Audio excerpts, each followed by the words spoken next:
So you asked a question about, well, look, if it's about football, what are we really doing adding Cal and Stanford, right? After all this talk of being proactive and everything else, what's ultimately the bottom line here? And here's Phillips with the answer. Yeah. I would just say this. Those two schools have had success in football in the past. David Shaw did an amazing job. So they're going through a transition there. Cal has had good football as well. And SMU's really good. They may be at the G5 level, but you'll see them, I think, immediately perform well in our league. So, again, you can look at a moment in time. Joe, I appreciate it very much, and I understand that. But in totality, I feel really good about what they can do in the ACC, and so does the membership. So the question was it a feature or a bug? Mm-hmm. I think it was actually a feature to add 3 teams that the ACC schools feel like they can beat. Okay. If we're being super honest right now. Okay. Because you can't sit here with a straight face and say Texas and Oklahoma are going to the SEC and USC and UCLA are going to the Big Ten. Mm-hmm. And okay, let's take the moment in time out about Oregon and Washington being in the top 10. Yeah, they're running hot right now. Let's just take that out of the equation. You can't sit here and say that the SEC makes this move for 2 power brands. The Big Ten makes this move into the same state that you allegedly covet and gets the 2 brands that are worth anything. Yeah. You can't sit here and say with a straight face, we made an equal move to our partners, to our competitors, the SEC and the Big Ten, because you didn't. You can't say it with a straight face. And do you know how I know they can't say it with a straight face? He talked for 30 minutes plus, and not once in there did he give us how great Stanford or Cal or SMU are at football. We heard Director's Cup. You can't lie through your teeth about it. Academics. Heard about academics. We heard you want to bring up Director's Doak Cup. Walker? Great. Bring up Doak Walker. Mm. Whatever you want to do. But they were at least not, he was at least smart enough not to lie to us about the quality of those teams. Yeah. You're right. We got a Director's Cup. We got other sports that they're good in. We got how great they are academically. I saw Pat Forty from Sports Illustrated. And look, I've known Pat for a long time, and I joked with him. I'm like, so we're going to have like the ultimate swimming tournament at the Greensboro Aquatic Center. He's like, I tell you what, man, it's going to be, because Pat has a long history with swimming and his daughter swam and everything else. Regardless, but those are Stanford, right? At Stanford. But those are jokes, man. I mean, like, nobody's actually going to get hyped up about swimming. Nobody actually gets hyped up about the Director's Cup. Everything is moved by football. The networks care by football standards, not anything else. But those brands that you're adding don't do anything for your football. No. Okay. And so let's go through this timeline. And then I do want to get to our clip from John Curry from August. Yeah, we got a couple more clips here, including whether or not the ACC was proactive. And yes, John Curry as to how we got here. Okay. So your question, mine was grandstanding. Okay. There are times when you grandstand and you're trying to make my whole point was, these brands that you're allegedly so proud of pale in comparison to the moves that the SEC and Big Ten have made. My question really came out of constantly hearing talking points that did not actually make sense. It was after you go to enough of these things, you pick up on patterns, right? Yeah. You know, there was the Swaff filibuster where he would talk for 30 minutes, 35 minutes, 40 minutes because he didn't want to answer any questions and would drone on and people would go to sleep. You know, Jim spent the last couple of summers and ACC tip-offs talking about gated communities. I don't want to do anything, you know, at ACC kickoff back in July, he said straight up, I got this text from a president and I really agreed with him that what are we chasing? Are we chasing the dollars or are we chasing success? You know, those types of things. All this pie in the sky, Pollyanna-ish stuff, which he self-referenced, by the way. He's like, I don't want to be Pollyanna-ish. Clearly he listens. Well, that was a previous press conference question that I gave him. But he clearly listens. So when he talks about we were proactive, we were the offensive, we've got these programs that enrich, man, I didn't buy that shit because every move they've made was more reactive or thinking that this altruistic ideal of the NCAA was going to hold. That's a question that you asked maybe, 2 summers ago, I think it was. So I asked him, I'm like, come on, man. This wasn't really proactive. This wasn't really on the offensive when all the signs were there to make actual moves. And if you wanted to be here's another buzzword, a national conference, you would have actually whole-assed it rather than what we ended up with. And here's his response. Yeah. I think, Joe, when we looked at it 2 summers ago, when the first move with Texas and Oklahoma, you kind of study it, et cetera, we felt really good. I think some of the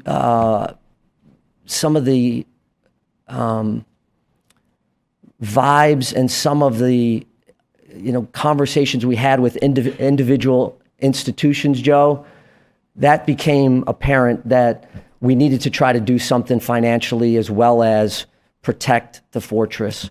So we felt we were very proactive. We had many, many calls, hundreds of hours of time with the board as it relates to taking a look at, would this make sense? Would this group of schools make sense? Would this particular school make sense? And when we got into the spring and into the summer, I think it kind of all came together. Talking about something and having meetings with something or texting with somebody, that's not being proactive. No. Okay. So I do want to go through the timeline here. Mm-hmm. 7/21, which is July of 2021, Texas and Oklahoma comes out. They're going to go join the SEC. Yeah. Okay. So the response to that from the ACC was to form the alliance with the Big Ten and the Pac-12. That was in 8/21. That's a month after the Texas-Oklahoma decision. In their mind. And in their head, I do believe that's them saying we're being proactive. Mm-hmm. Technically, what they were doing, though, was announcing a détente, that you're not going to make any moves. I'm not going to make any moves because we know what happens once expansion domino falls. Mm-hmm. Okay. It took the Big Ten exactly 11 months to make a move and break that détente, to add USC and UCLA to the Big Ten as full members. Mm-hmm. That's important. I think the number one thing that we've gotten wrong in all of this is we didn't make the paradigm shift from the old expansion model, which was everyone comes in as a full member. Yeah. There was no grant of rights. You're locked in until you're 2036. You get the full share. All for one for all. Yes. That's 7/22. So July of 2022, the big USC UCLA. A month later, the ACC hires Fishbait, mm-hmm. which is an independent consultant. Okay. Fishbait, I believe, is the one that said, okay, let me go through your ESPN contract and see what this thing looks like to see if there's a way for us to help you make some money. Mm-hmm. Smart enough move. Yeah, okay? I don't disagree with the move. I mean, they could have given us the money, could have given as a FOIA request. They could have just let us see the stupid contract. I could have helped them for a third of the consulting fee. We would have been fine. At least half. So, so Fishbait comes up with. You're right, Joe. We got to protect the fortress. We got to protect our bank account. Fishbait comes up with the idea. Hey, it's right here in your contract. Mm-hmm. If you add schools, ESPN has to add you a prorated amount. Yeah, for the number of schools that you add. Mm-hmm. A whole year goes by, 8/23, still nothing, by the way, from Fishbait. So if it was that obvious, and if you were that proactive, you would have made the move within 6 months. Mm-hmm. A whole year goes by, 8/23. The Big Ten announces that it's going to add Washington and Oregon at a reduced rate. Yes, but you're skipping a step. At a reduced, well, you can get back to your step. Washington and Oregon decide we're going to come in at a reduced rate because Mm-hmm. the Pac-12 and its contract fell apart. Yes.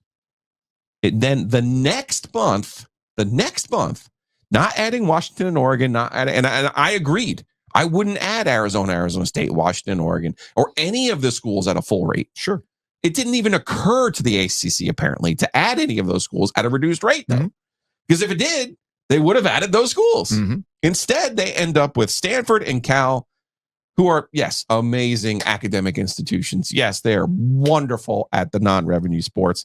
They are not good at football, and they're not interested in being good at football. That's the real problem in my eyes. SMU wants to be great at football. SMU invented cheating. Yeah, I know. Okay? They want more than anything to be good at football. And yet they'll never be great at football because of where they are. They're not even the NC State. They're the ECU of Texas. I don't even know if they're the ECU of Texas. Okay. They're probably like the Charlotte of Texas at this point. That's a great point. So they didn't even have the idea of the reduced rate. If they had the idea of the reduced rate, they would have added better schools. I agree. So at what point were you proactive? The only thing I can think of being proactive, again, is the alliance announcement. That would be proactive. which literally blew up in less than a year. in less than a year. So you're skipping a step in my opinion. To me, Texas and Oklahoma going to the SEC makes a lot of sense. Texas and Oklahoma, that ship sailed years ago in a previous episode of conference realignment. Remember, Texas almost joined the ACC. At least there was talk Texas of and doing Oklahoma were offered for both the ACC and the Big 12. Instead, they got the Pac-12. They got their sweetheart deal with ESPN and they stuck around. Fine. The Colorado move to the Big 12, to me, was the canary in the coal mine for where we were headed. Because remember, Colorado leaving for the Big 12 happened before UCLA and Southern Cal left for the Big 10 at that reduced share. No, Washington and Oregon. I'm sorry, Washington and Oregon. My bad. I'm getting my own timeline messed up. Yes. Colorado saw the writing on the wall, what was going on in the Pac-12, and the fact that George Kliavkoff was not going to be able to land the plane on a television deal. Okay. And Brett Yormark, the commissioner for the Big 12, was almost John Swofford-like in being proactive and saying, hey, guys, while we might not be the top dog right now, why don't you come join us with a much more stable television deal and a more like-minded group of Midwest schools that you can get with? That matters, all right?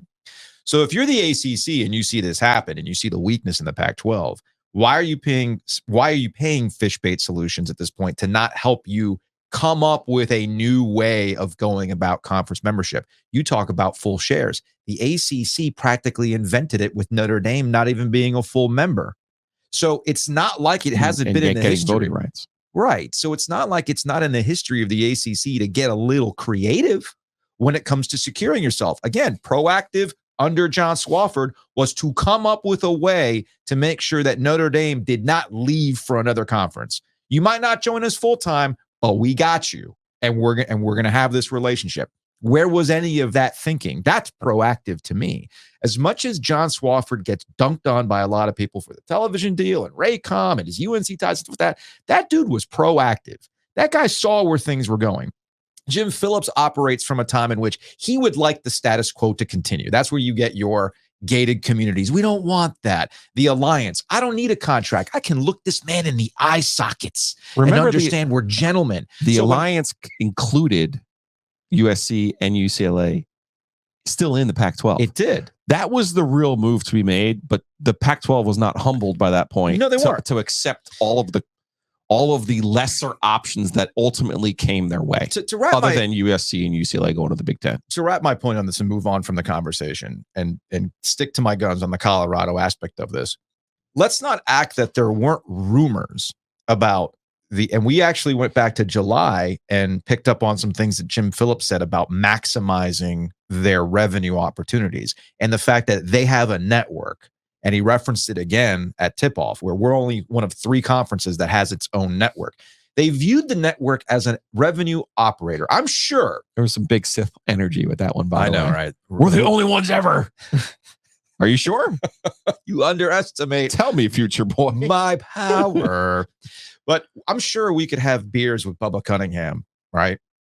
Who is looking at ways to maximize revenue for the ACC. And there were rumors over the summertime and even before that the ACC was interested in actually picking up the Pac-12's television rights, that the ACC would be the place that produces and puts on Pac-12 games and sells it, whereas ESPN wasn't necessarily interested, or Apple was going to come in at a really reduced rate.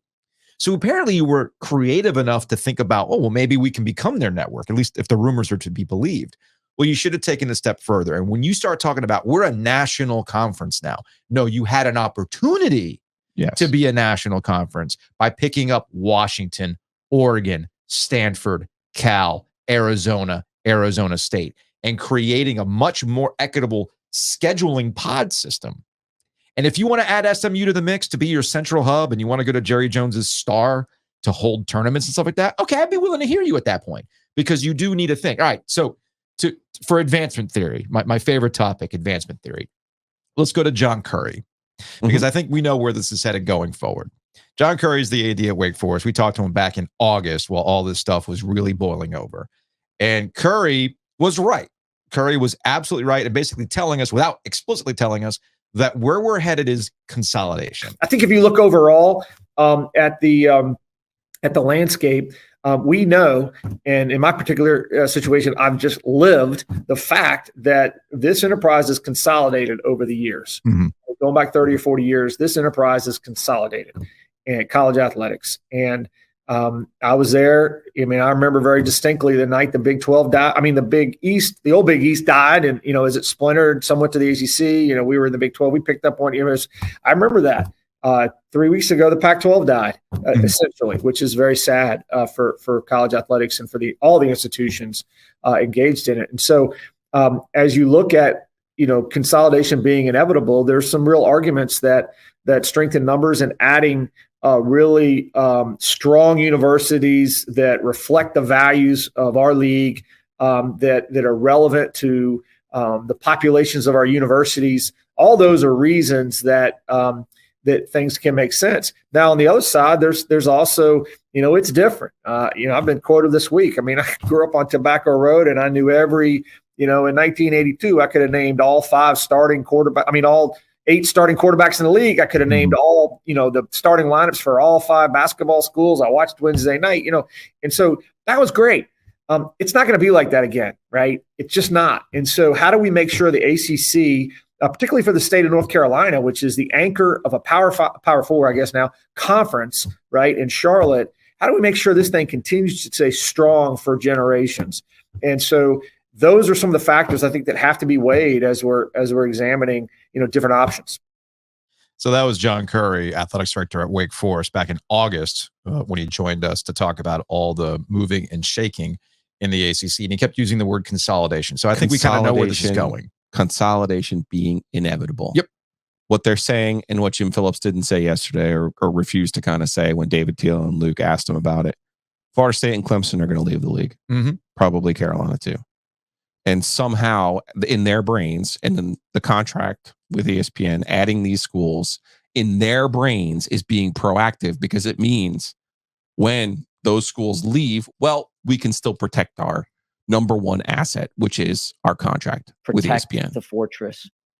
Got to protect the fortress, Joe. So props to John Curry, who's trying to give us the answers to the test. We just didn't want to listen to it.